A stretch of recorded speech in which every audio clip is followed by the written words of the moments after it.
Assalamualaikum warahmatullahi wabarakatuh. Selamat datang di podcast kami, Pengalaman Mondok dan Sekolah. Saya Siti Nur Khalifah dan hari ini kita akan membahas tentang pengalaman mondok dan sekolah yang bisa mengubah hidup seseorang. Nah, sebelum kita mendengarkan pengalaman mondok dan sekolah, hari ini kita kedatangan tamu spesial, yaitu ada Mbak Sari Putri. Halo Mbak. Hai. Nah, sebelum kita mendengarkan pengalaman mondok dan sekolah dari Mbak Sari Putri, bisa dong Mbak menceritakan latar belakang Mbak Putri terlebih dahulu. Ya, sebelumnya terima kasih sudah mengundang aku di podcast ini. Ya, kenalin, aku Sari Putri. Bisa dipanggil Putri atau Saria, terserah kalian lah, senyaman kalian. Aku asli Sumatera Barat. Aku lahir di sana, tapi orang tuaku orang Jawa Barat. Gitu. Terus tempat tinggal aku di Timpeh 5, Kamang Baru, Sijunjung, Sumatera Barat. Ada berapa bersaudara? 3. Anak terakhir. Iya. Ya, Mbak Putri ini masih seorang pelajar dan juga mondok ya? Iya. Gimana latar belakang Mbak kok bisa sekolah sambil mondok gitu? Jadi dulu waktu SD kan tetehku sama keponakanku kan mondok. Teteh itu apa ya? Kakak atau Teteh adik? itu panggilan kakak untuk seorang kakak gitu. Iya. Jadi kan sebenarnya aku dulu itu pinginnya sekolah umum, sekolah biasa. Niat mondok itu tuh cuman sedikit gitu. Terus juga kan dari kedua tetehku terus ponakanku itu kan mondok, jadi ya pingin lah mondok gitu. Jadi ya udah mondok gitu, sekolah ambil mondok. Waktu itu sempat bingung juga mau mondok apa sekolah, terus juga kalau mau sekolah ya sekolah di mana gitu. Terus akhirnya ya di pondok. Terus gimana cara Mbak mengatur waktu dalam menjalani aktivitas sehari-hari Mbak di pondok atau di sekolah? Ya kalau ada waktu luang dipakai untuk istirahat. Kayak pulang sekolah kan biasanya jam 2 gitu. Yeah. Nanti pulang sekolah langsung istirahat, tidur, nanti sore udah ngaji lagi. Malam selesai semua kegiatan langsung istirahat, langsung tidur. Kalau nggak ada kegiatan tambahan gitu. Jadi harus pintar-pintar mengatur waktu biar nggak capek gitu ya? Iya, apalagi aku kan ya fisikku nggak terlalu kuat gitu lah, bisa dibilang fisikku lemah. Gampang capek. Iya, gampang sakit juga. Kenapa Mbak nggak milih mondok saja atau sekolah-sekolah aja, malah milih mondok sambil sekolah gitu? Kalau itu gimana ya? Ya soalnya aku mondok sambil sekolah kan mesti pengalamannya banyak juga. Yeah. Soalnya dari pondok sendiri mesti udah banyak ceritanya, apalagi di sekolah. Jadi kan kalau sekolah sambil mondok tambah banyak ceritanya juga nambah teman, nambah kenalan. Soalnya kalau di pondok itu tuh teman gak cuma dari satu daerah, bisa dari luar dari beberapa provinsi gitu. Jadi bisa menambah pengalaman ya? Iya, apalagi temannya yang jauh-jauh. Terus mondok dan sekolah ini keinginan Mbak sendiri atau disuruh atau diperintahin dari orang tua Mbak? Keinginan sendiri. Meskipun awalnya agak-agak gitulah. Iya. Mbak Putri kan ini kan asli orang Sumatera ya, Sumatera Barat. Iya. Ya, Sumatera Barat. Nah, Mbak Putri pondok di sini tuh ada sendiri atau punya teman yang dari Sumatera atau punya saudara gitu? Awalnya di sini ada teteh, ada saudara, cuman tahun kedua itu di sini sendiri. Soalnya udah nggak di sini lagi.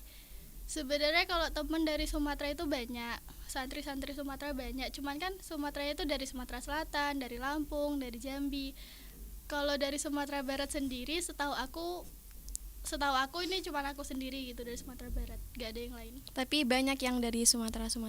Banyak. Mbak Putri kok bisa tahu pondok sini tuh dari siapa? Dari teteh. Soalnya dulu kan teteh juga mondok di sini, sekolah di sini.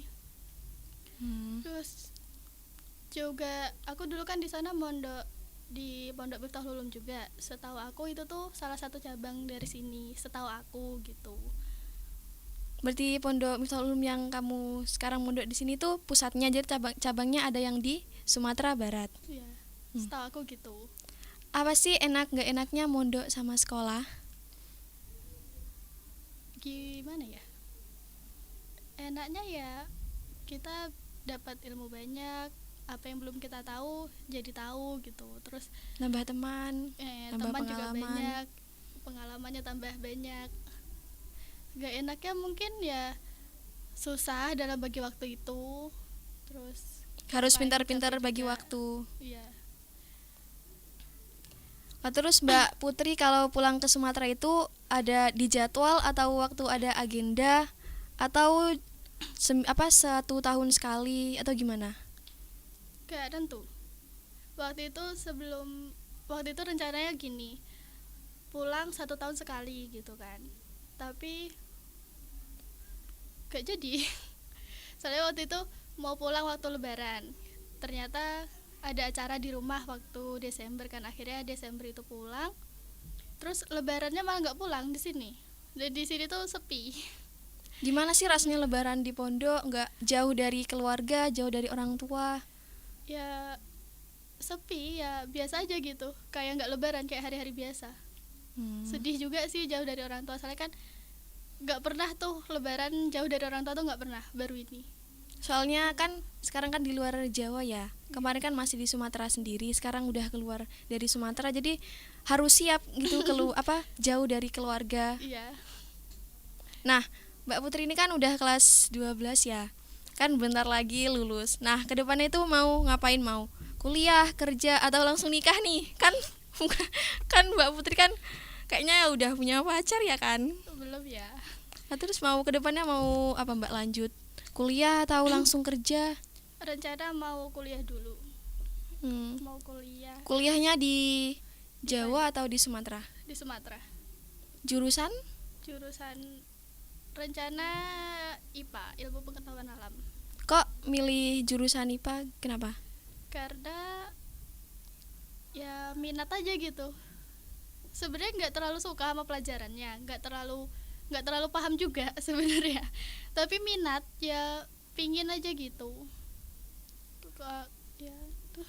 Tapi kan Mbak ini kan jurusan SMK, jurusan multimedia ya kan? Ya.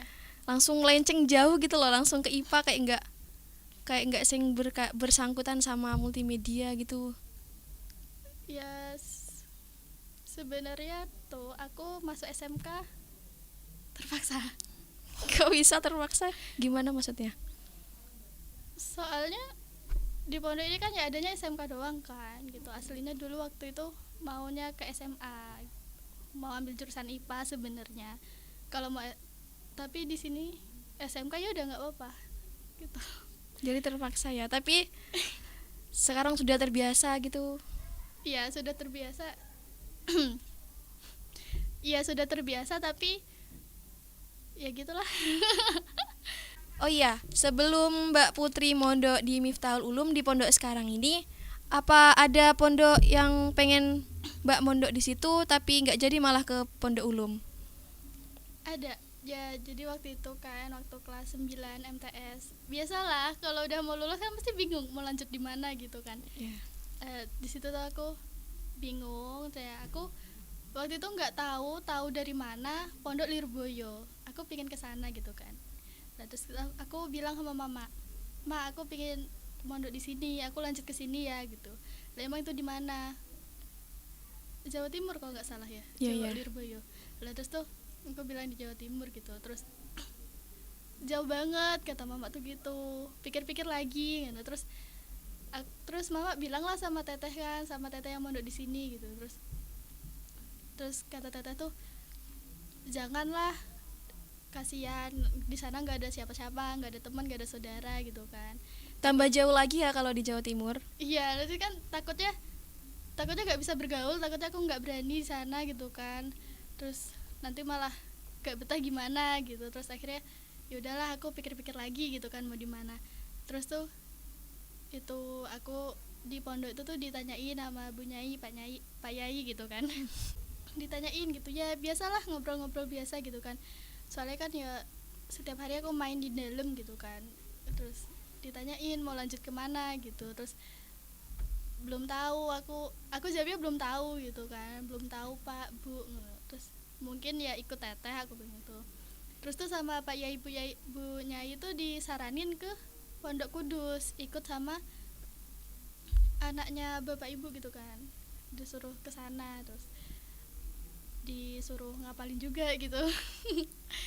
Di situ aku bingung mau ikut sarannya Bu Nyai Pak Yai apa aku ikut teteh gitu kan, bingung. Terus aku sempet tanya-tanya juga sama itu, sama Gus Wafik, namanya Gus Wafik gitu kan, Gus Wafik anaknya Pak Yai.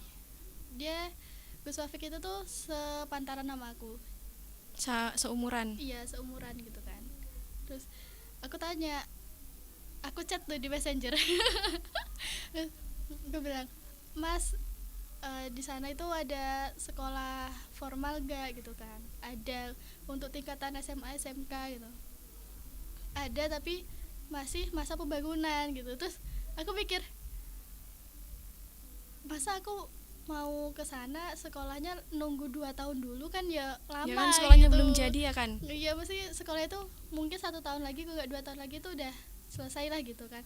Tapi ya masa aku mau nunggu sekolahnya gitu, jadi gimana gitu kan. Terus aku pikir-pikir lagi, kok di Kudus emang banyak temenku juga ada yang di Kudus gitu kan, tapi nggak serak aja gitu, nggak serak. Terus akhirnya ya udah ikut ke sini, ke Miftahul Ulum itu. Sedih banget waktu itu ninggalin semua teman-teman di sana, saudara-saudara gitu. Apalagi waktu berangkat ke sini, waktu diantar itu tuh cuman sama mama doang, bapak nggak ikut.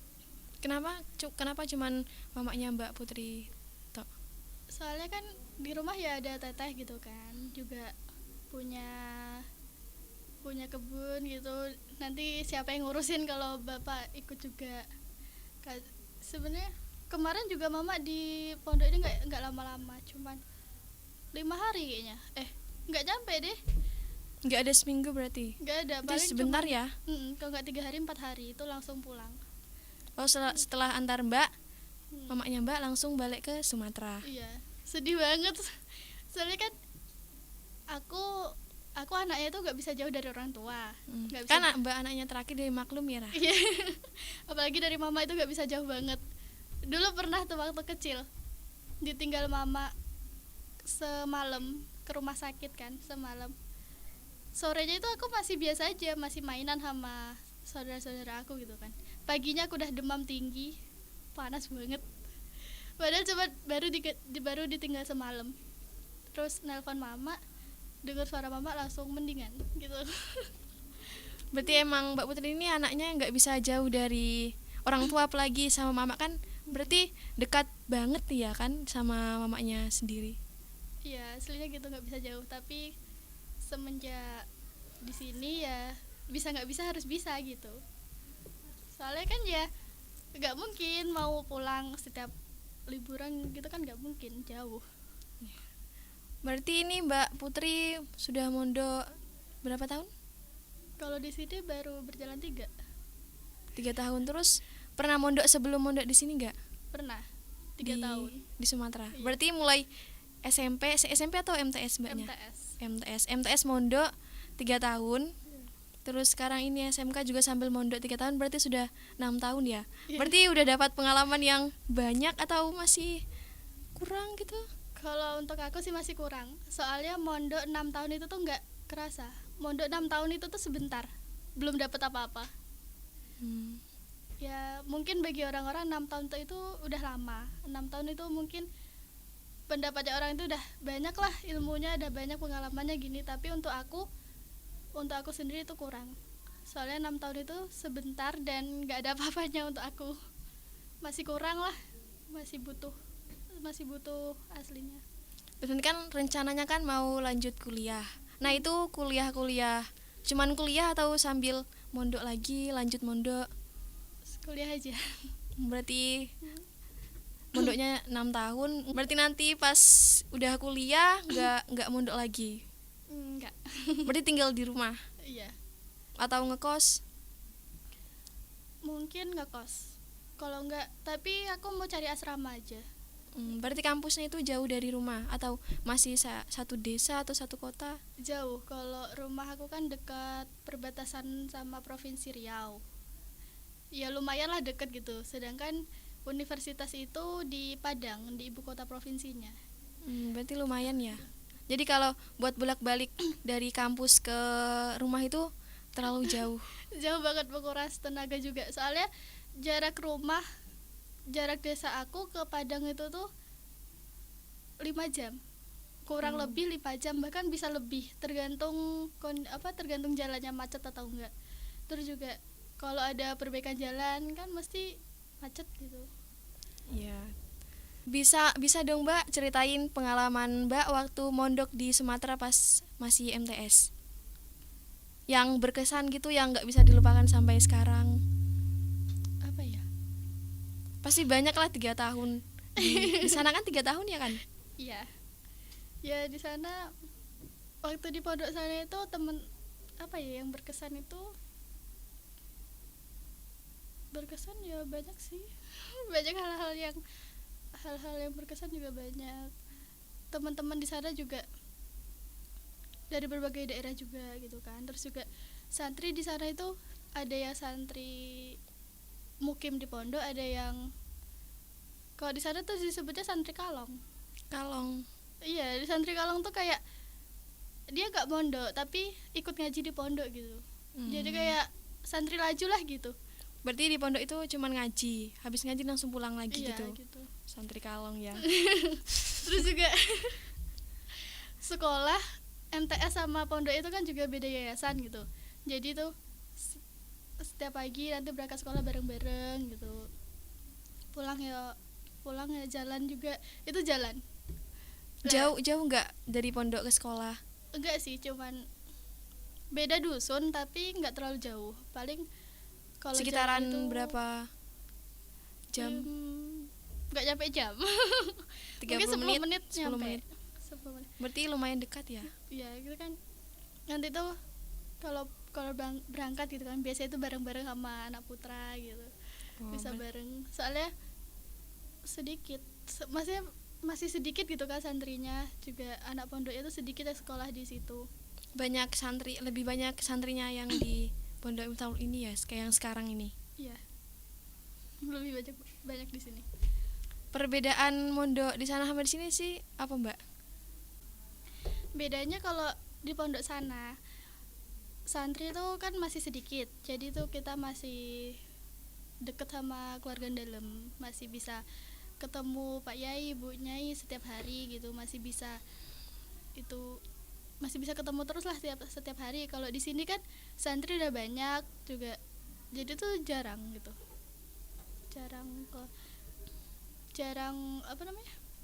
ketemu juga. Terus di pondok sana kan sekolahnya masih satu kelas sama anak putra ya kan. Nah di sini kan udah nggak, ya putri sekelas, ya putri semua. Nah putra putra semua. Gimana sih rasanya kan habis sekelas sama putra terus nggak sekelas lagi, itu gimana?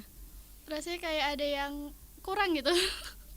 Soalnya kan kalau aku sendiri ya, dari TK, SD, MTS itu sekelas gabung sama anak putra.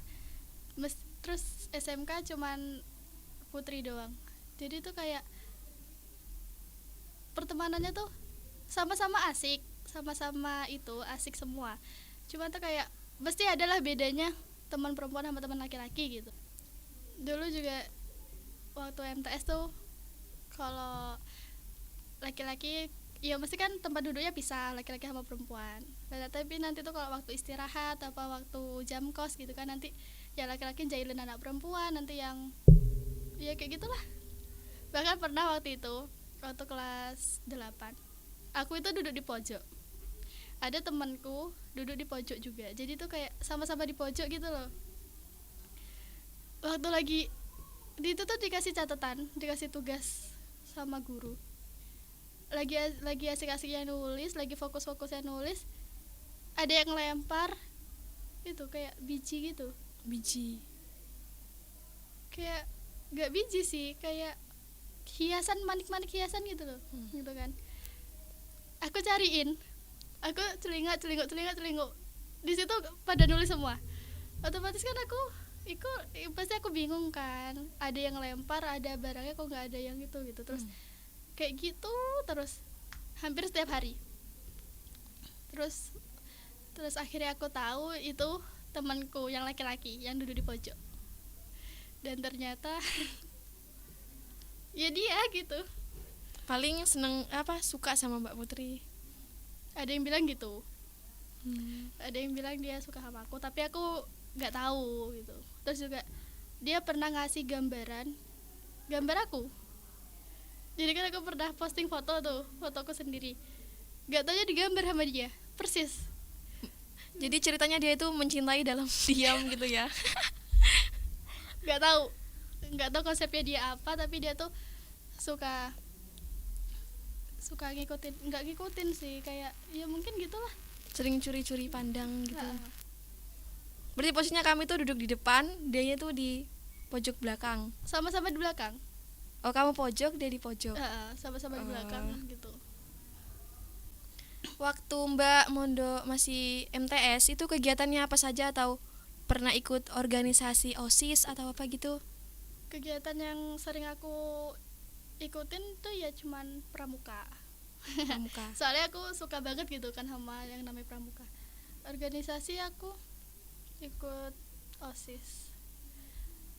Pernah dijadiin wakil OSIS tuh. Waktu itu aku tuh posisinya masih kelas 1, masih anak baru, Kelas 1 SMP. kelas 7. Ditunjuk jadi itu. Jadi dia kakak kelas aku tuh bilang gini, kan ya termasuk deket juga sih, deket gitu kan. Dia bilang gini, adik mau nggak itu temenin abang gitu kan, ikut abang gitu. Berarti cowok ya? Iya, dia laki-laki. Terus ikut apa aku gitu kan, pasti bingung kan. Adik itu abang jadiin wakil abang gitu, abang nyalon jadi ketua OSIS. Dia bilang, hah, kok aku gak bisa apa-apa, aku bilang gitu kan. Soalnya kan masih anak baru ya, belum ngerti apa-apa gitu. Iya, Kok malah gitu. ditunjuk jadi wakil ketua OSIS gitu. Kaget banget itu kan, loh aku gak bisa apa-apa bang, aku gitu kan. Terus gak apa-apa, nanti tinggal ikutin abang aja lah gitu. Ada tuh diem aja, dia bilang gitu. Terus akhirnya aku pasrah kan, aku gak jawab, tapi nama aku ditulis di situ. Terus akhirnya pemilihan OSIS aku nggak hadir. Kenapa? Sakit atau Soalnya ada halangan? ada acara.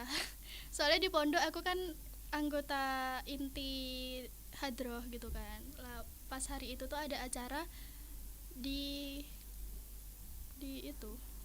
tetangga pondok, warga di situ itu tuh ada acara gitu kan lah gitu. Terus pagi tuh ikut sekolah cuman sebentar gitu kan, pas pemilihan nggak ikut, aku udah pulang, aku nyusul itu acara itu. Soalnya juga inti kan. Iya. Nggak taunya malah bener kepilih. Jadi berarti Jadi sumpah di situ kaget banget, terus gimana rasanya jadi wakil ketua OSIS? bingung. Soalnya nggak pernah jadi asal sebelumnya kan nggak pernah ikut kayak gitu kan. Jadi anak baru udah jadi Wakil ketua OSIS. Tapi keren sih, kelas 1 SMP loh udah jadi wakil ketua OSIS. Biasanya kan kelas 8 atau kelas 9 lah. Ini kan baru kelas 7 udah jadi wakil ketua OSIS. Berarti Mbak Putri ini dapat kepercayaan dari teman cowoknya Mbak, yang langsung kayak minta nemenin jadi wakil ketua OSIS. Tapi itu cuman sebentar. Soalnya kan ya kakak kelasku itu kan juga ada kelas 9 gitu. Terus dia lulus dah. Ganti Gitu. sudah ada misioner ya. Nah, waktu MTS kan Mbak Putri suka di pramuka. Nah, di pramuka ki udah ngapain aja, udah pernah kemana, atau intinya apa gitu yang bersangkutan sama pramuka? Coba ikut perjusami aja sih, sama lomba-lomba gitu. Lomba apa? waktu itu lomba PBB pernah. Lomba PBB itu ada acara apa gitu. Terus waktu itu pernah mau ikut jambore, cuman nggak jadi karena yang anak pondok nggak jadi ikut semua. Padahal itu Jamborenya di mana waktu itu? di kampung sebelah, di Timpeh kampung. Jadi yang ikut jambore cuma anak-anak itu, yang nggak anak kampung mondok aja. Sebenarnya itu kan ditanyain ini siapa yang mau ikut gitu kan. Udah tuh, waktu mau berangkat malah guru waka kesiswaan gitu kan bilang nggak usah lah anak pondok nggak jadi ikut gitu kan, nggak usah ikut anak luar aja gitu. Di situ sempat kecewa sempat gimana, soalnya kan udah pingin banget tuh ikut jambore kan. Terus ya udah deh gitu, nggak ikut. Tapi ya alhamdulillah udah aku sama teman-teman tuh ya bisa lah gitu. Waktu itu aku sama teman-teman pernah lomba atau ikut lomba gitu kan. Terus alhamdulillah itu bawa kemenangan lah gitu, waktu perjusami sama waktu lomba PBB itu. dapat juara berapa? Yang PBB itu alhamdulillah dapat juara 1. Di situ kita formasi kita tuh ngeprank. Ngeprank. Oh iya gitulah. ngerti. Jadi Yang kan, biasanya kayak ada di TikTok gitu. Jadi tuh kita kan PBB biasa gitu kan. Terus di tengah-tengah tuh kita buka formasi, tutup formasi. Udah buat formasi itu bentuknya apa ya? Smile kayaknya. Smile. Senyum. Iya. Kalau nggak salah itu kita buat formasi senyum. Habis itu kita kumpul jadi satu lagi, barisan biasa. Oh itu kan pas Hari Pahlawan tuh, pas acara memperingati Hari Pahlawan gitu kan. Lah terus tuh di tengah-tengah pas pembacaan puisi itu tuh ada satu teman aku yang berdiri di tengah itu tuh pingsan, jatuh pingsan. Cuman itu pingsannya pura-pura gitu loh, Kan ngeprank ya ceritanya. Terus udah jatuh satu, temen aku yang di kanan kiri jatuh, terus jatuh semua termasuk aku.